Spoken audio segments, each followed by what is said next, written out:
I'm Kelcy Mae from New Orleans, Louisiana. Excited to be here at Summerfest. It's kind of a mix. We definitely perform quite a bit around New Orleans. I try to play there at least 2 or 3 times a month.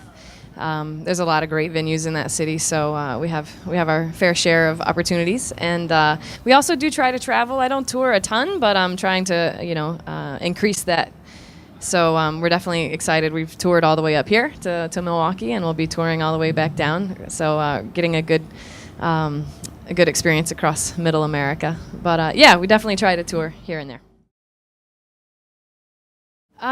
So Half-Light is my 3rd full-length record, and I would say it's different in a few different ways. One, it's got a lot more energy. I've kind of, my last record was very sort of folk-based, a lot of acoustic guitars, fiddles, banjo, that kind of thing.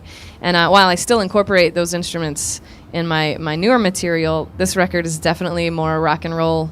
There's a lot more energy and electricity in it. We used a lot of different New Orleans musicians on this record, so it wasn't just me using my typical band.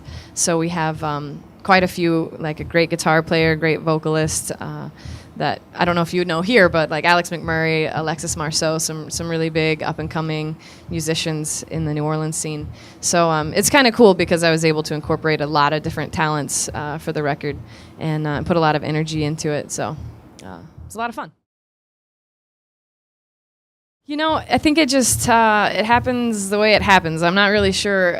I think I've written, maybe 3 or so songs since the record, and they're all kind of acoustic-based, slower songs. So I think it just kind of depends on the time in my life and what's influencing me, and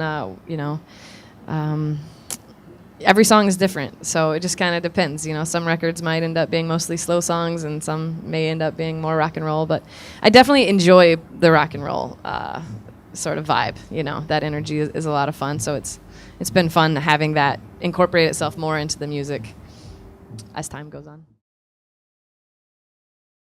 I was, yes. I decided when I was in undergrad, I went to Loyola University in New Orleans, and I was an English major there, but some friends encouraged me to play an open mic, how so many people get started playing music. And I got such a good response from that I just started doing it more and more, and finally decided, okay, this is cool.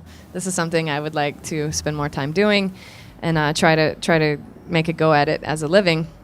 And then I got derailed by Hurricane Katrina, and had to find some random jobs, and ended up doing something that I was really unhappy with. And so I decided to get the MFA as a way to get back into the arts and in a creative community.